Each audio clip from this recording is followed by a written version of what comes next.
Hello everyone, কেমন আছেন সবাই? আশা করি ভালো আছেন।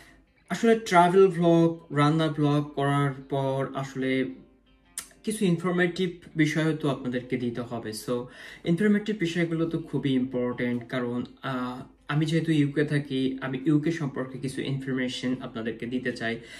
মে ইনটেকে অলরেডি অনেকেই ভিসা পেয়ে গিয়েছেন এবং মে ইনটেকে অলরেডি আপনার ফ্লাই করার জন্য অনেকে ফ্লাই করেও ফেলেছেন, অনেকে ফ্লাই করার জন্য প্রস্তুতি নিয়েছেন, টিকিটও কেটে ফেলেছেন। সো ইউকেতে সবচেয়ে এডুকেশনের জন্য দুইটা ইনটেক। সেপ্টেম্বর ইনটেক হচ্ছে সবচেয়ে বড় ইনটেক বলা হয় এবং হিউজ পরিমাণ স্টুডেন্টস সেপ্টেম্বর ইনটেকে ইউকেতে আসে, এবং দেন জানুয়ারি ইনটেক। সো সেপ্টেম্বর, জানুয়ারি এবং মে, সো এইগুলোর মধ্যে সবচেয়ে ভিসা রেশিও সেপ্টেম্বর ইনটেকে থাকে। অ্যান্ড এই যে আপনারা যারা মেতে অলরেডি চলে আসছেন বা আসতেছেন এবং যারা সেপ্টেম্বরে আসবেন, তাদের কিছু গুরুত্বপূর্ণ জিনিস আমি আপনাদেরকে কিছু ইনফরমেশন দিতে চাই। সো আপনারা যখন ইউকেতে আসেন, আসার সাথে সাথে কি করেন? আপনারা আসার সাথে সাথে এদিক ওদিক ঘুরতে চলে যান? আমার কথা, নো। আসার সাথে সাথে আপনি কিছু ইনফরমেশন যেগুলো আপনার খুব বেশি প্রয়োজন, সেগুলোর প্রতি ফোকাস দিতে হবে। সো দেরি না করে আপনি যদি ওয়েট আপনি যদি আমার চ্যানেলে নিউ হয়ে থাকেন, তা অবশ্যই don't forget to subscribe my YouTube channel, এবং প্লিজ অবশ্যই সবার আগে নতুন ভিডিও আপলোড দেওয়ার সাথে সাথে পাওয়ার জন্য অবশ্যই আপনি আমার বেল বাটনটা প্রেস করে রাখবেন এবং একটা লাইক দিয়ে রাখবেন। সো যে কথাটা বলতেছিলাম, হ্যাঁ, ইউকেতে আসার পরে, ইউকের যে স্টেটেই আসেন না কোনো, ইউকেতে আসার পরে যে জিনিসটা আপনাকে সবার আগে করতে হবে সেটা হচ্ছে আপনি যদি লন্ডনে আসেন, তা লন্ডনে আসার সাথে আপনাকে একটা ওয়েস্টার্ন, যেটা যে ট্রাভেল কার্ড বলে, যেহেতু আপনারা আসছেন বাংলাদেশ থেকে কিংবা যে কোনো দেশ থেকে আসছেন, সো আপনাদের ট্রাভেল করার জন্য কোনো কার্ড নাই। সো ফার্স্ট অফ অল আপনাকে সবার আগে কালেক্ট করতে হবে ট্রাভেল কার্ড। কিভাবে আপনি ট্রাভেল পাসটা করবেন?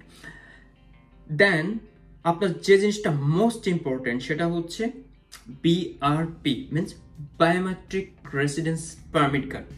এই জিনিসটা আপনি কালেক্ট করবেন। আপনার যে পোস্ট কোড দিয়েছিলেন সেই পোস্ট কোড কিংবা পোস্ট অফিস বা যে ঠিকানায় দিয়েছিলেন সেখান থেকে এটা কালেক্ট করে নেবেন। দেন এটা তো আপনার ফার্স্ট ডে, সেকেন্ড ডে গেল।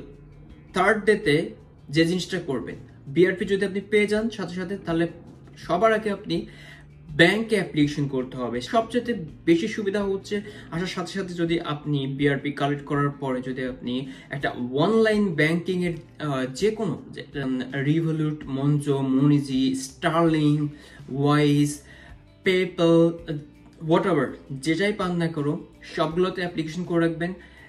একটা না একটা কার্ড আপনি পেয়ে যাবেন, কারণ ব্যাংক কার্ড ছাড়া আপনি কোনো কিছু টপ আপ করতে অত সহজে পারবেন না। এখানে সবকিছুতেই হচ্ছে কন্টাক্টলেস ইউজ করা হয়। So bank card, bank account খুবই ইম্পর্টেন্ট জিনিস। তাছাড়া অনলাইন ব্যাংকিং করার জন্য আপনার কোনো প্রুফ অফ অ্যাড্রেস দরকার হচ্ছে না, যদি আপনি মঞ্চি, মনিচি, স্টারলিং এই জাতীয় কোনো অনলাইন ব্যাংকিং থেকে অন কাইন্ডস অফ বাংলাদেশে যারা থাকেন তারা বিকাশ, নগদ কিংবা এই টাইপের আর কি। সো আপনার অত কিছু ডকুমেন্টস দরকার হচ্ছে না, যেটা দরকার হচ্ছে আপনার পাসপোর্ট, আপনার বিআরপি রেসিডেন্স অ্যান্ড কিছু নিয়ম কানুন আছে, সেগুলো অবশ্যই আমি শেয়ার করবো। কিভাবে আপনি অ্যাপ্লিকেশন করবেন সেগুলো আমি শেয়ার করতেছি। আমার ভিডিওটা সম্পূর্ণ দেখবেন, টেনে দেখবেন না, সম্পূর্ণ দেখবেন, সো আপনি বুঝতে পারবেন কিভাবে অ্যাপ্লিকেশন করতে পারবেন। That's second thing. সো আপনার প্রথমে হচ্ছে আপনি আসলেন এদেশে, আসার পরে হচ্ছে আপনি ট্রাভেল পাস কিভাবে করতে হয় সেটা জেনে গেলেন, ওয়েস্টার্ন কার্ড হোক যেভাবেই হোক করে নিলেন। দেন বিআরপি কালেক্ট করলেন, দেন ব্যাংক অ্যাকাউন্ট কালেক্ট করলেন, সেটা খুবই ইম্পর্টেন্ট দিন। তারপর যেটা করতে হবে, অবশ্যই বিআরপি পাওয়ার সাথে সাথে আপনি আপনার এনআইতে অ্যাপ্লিকেশন করবে, ন্যাশনাল ইন্স্যুরেন্স নাম্বার। বাট এটা খুবই ইম্পর্টেন্ট, এনআই ছাড়া আপনি এদেশে জব করতে পারবেন না। সো এদেশে আপনাকে জব করার প্রথম ধাপ হচ্ছে আপনাকে অবশ্যই একটা এনআই আইডি নাম্বার থাকতে হবে, আদারওয়াইজ আপনাকে কেউ জব দিবে না। যতই আপনার হচ্ছে বিআরপি থাকুক না কেন, আপনার NI, right to work, NI থাকা লাগবেই। সো এটা আরেকটা ইম্পর্টেন্ট জিনিস। তারপরে হচ্ছে আপনি আপনার যে এরিয়াতে আছেন সেই এরিয়াতে আসার সাথে সাথে যে কোনো একটা জিপি, এখানে জিপি বলা হয় কারণ হচ্ছে এনএসএস জিপি, এটা হচ্ছে ওয়ান কাইন্ডস অফ বাংলাদেশের হসপিটাল, ক্লিনিক সেম জিনিস হচ্ছে এদেশে জিপি। সো জিপিতে আপনি একটা রেজিস্ট্রেশন করতে হবে, কারণ রেজিস্ট্রেশন না করা থাকলে, আপনার জিপি নাম্বার না থাকলে, আপনি অসুস্থ হয়ে গেলে কখনো জিপিতে অ্যাপয়েন্টমেন্ট পাবেন না। সো এটা হচ্ছে আরও একটা ইম্পর্টেন্ট জিনিস। সো আপনি ইউকেতে আসার 1 উইকের মধ্যে এভরিথিং এগুলো সব করে নেবেন। দেন এই সময়ের মধ্যে আপনি যতটুকু সময় পাবেন, আপনি চাইলে লন্ডনের কালচার, লন্ডনের নিয়ম কানুন এগুলো একটু সার্চ করে নেবেন। আপনার ফ্রেন্ড যদি থাকে ফ্রেন্ডের হেল্প নেবেন, যদি রিলেটিভ থাকে রিলেটিভদের হেল্প নেবেন। সো একটা বেসিক একটা ধারণা আমি আপনাদেরকে দিয়ে দিলাম, কিন্তু এর পরেও আর একটা খুব বেশি ইম্পর্টেন্ট, যেটা হচ্ছে না করলেই নয়। বিষয়টা তা না, বাট এটা করবেনই, এটা হচ্ছে খুবই ইম্পর্টেন্ট জিনিস। আমি বাংলাদেশ থেকে করে আসিনি, বাট এখানে এটা খুবই ইম্পর্টেন্ট, সেটা হচ্ছে ড্রাইভিং লাইসেন্স। সো এদেশে কিভাবে ড্রাইভিং লাইসেন্সে অ্যাপ্লিকেশন করবেন, অনলাইনে কিভাবে, প্রথমে আপনাকে ড্রাইভিং লাইসেন্স তো প্রথমবারে দিবে না, প্রথমে আপনাকে প্রভিনশনাল ড্রাইভিং লাইসেন্সের জন্য আপনাকে অনলাইনে অ্যাপ্লিকেশন করতে হবে। দেন পোস্ট অফিসের মাধ্যমে আপনার পাসপোর্ট হোক, বিআরপি হোক সেন্ড করতে হবে ড্রাইভিং লাইসেন্স অথরিটিকে। তারা সেটা ভেরিফাই করে আপনাকে একটা 10 বছরের একটা প্রভিনশনাল ড্রাইভিং লাইসেন্স দেবে।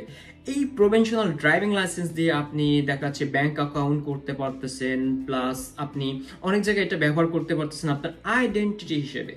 সো তারপর আপনি যেটা করতে হবে, আপনি ড্রাইভিং লাইসেন্সের অফিসিয়াল সাইট থেকে একটা অ্যাপস আছে, আপনার অ্যান্ড্রয়েড অথবা অ্যাপল হোক, যে কোনো মোবাইল হোক, আপনি অ্যাপসটা ইনস্টল করে নেবেন। এবং এটা একটা পেইড ভার্সন, আপনাকে অ্যারাউন্ড 5 or 6 পাউন্ড আপনাকে পে করতে হবে। দেন আপনি থিওরি স্টাডি করতে হবে। সো আপনাকে প্রভিনশনাল ড্রাইভিং লাইসেন্স লাগবে, দেন আপনাকে থিওরিতে পাস করতে হবে, দেন প্র্যাকটিক্যাল পাস করতে হবে, তারপর আপনি ফুল লাইসেন্স পাবে। What's the benefit full licence? ইউকেতে আপনার 10 বছরের জন্য আপনাকে ফুল টাইম ড্রাইভিং লাইসেন্স দিয়ে থাকবে, এবং এই ড্রাইভিং লাইসেন্স দিয়ে আপনি আপনার সেলফ কাজ করতে পারবেন। লাইক আপনি উবার করতে পারবেন, উবার, অ্যামাজন। আপনি যদি কারো আন্ডারে জব না করতে চান, তাহলে ড্রাইভিং লাইসেন্স থাকলে আপনি ড্রাইভ করে যে কোনো ধরনের কাজ করতে পারছেন। সো সেটা হচ্ছে একটা হেডেক ফ্রি। আর একটা গুরুত্বপূর্ণ ইনফরমেশন হচ্ছে, সেটা হচ্ছে সিকিউরিটি লাইসেন্স। সো এদেশে অনেকেই চান যে তারা একটু মানে আমরা যারা বাংলাদেশ থেকে আসি, তারা একটু মানে আরাম প্রিয় মানুষ টাইপের হয়ে থাকি। সো আমরা বাংলাদেশে যেহেতু হার্ড জব করি না, কিংবা বাপ মা আমাদেরকে আগলে রাখে বয়স 30-35 পর্যন্ত, আমরা আসলে ইউজ টু না হার্ড ওয়ার্কে। সো এজন্য তো আসলে এদেশে যখন আসবে, তখন বাংলাদেশ থেকে আসার সময় অবশ্যই আপনার পুলিশ ভেরিফিকেশন একটা সার্টিফিকেট দিয়ে থাকে, ওটা সাথে করে যদি নিয়ে আসতে পারেন, দ্যাটস একটা বেটার অপরচুনিটি। কারণ আপনি যদি এদেশে আসেন, যদি সিকিউরিটি লাইসেন্স কোর্স করতে চান, তাহলে অবশ্যই আপনাকে পুলিশ ভেরিফিকেশন লাগবে। সো আপনি যদি সেটা আনেন, এবং সিকিউরিটি লাইসেন্সটা আরেকটা গুরুত্বপূর্ণ এদেশে।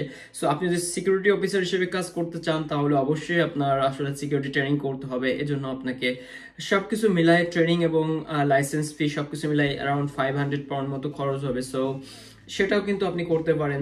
অবশ্যই প্রথমে চেষ্টা করবেন এনআই দিয়ে 20 আওয়ার্স, যেহেতু আপনি স্টুডেন্ট, সেহেতু 20 আওয়ার্সের বেশি আপনার কাজ করার রাইটস নাই। সো ট্রাই করবেন অলওয়েজ 20 আওয়ার্সের মধ্যে একটা ভালো জব করতে।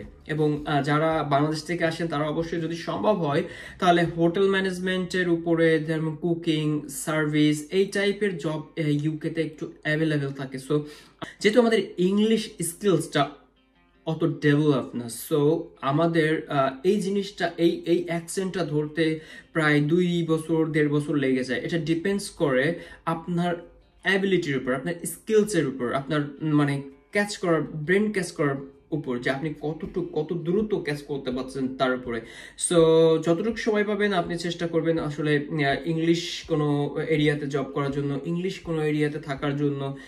এটা আপনি দ্রুত আপনাকে ডেভেলপ করতে পারবেন। সো দেখলেন আমি কত ইম্পর্টেন্ট ইনফরমেশন আপনাদেরকে দিয়ে দিলাম। সো আপনারা যদি আমার ভিডিওটা দেখে আপনাদের ভালো লাগে, যদি মনে হয় যে আমি আরো এই টাইপের ইনফরমেশন দিয়ে আপনাদেরকে হেল্প করতে পারবো, তাহলে অবশ্যই লাইক, কমেন্ট, শেয়ার দিতে ভুলবেন না। So thank you very much. আবারও দেখা হবে নতুন কোনো ইনফরমেশন নিয়ে। Thank you very much. Bye by.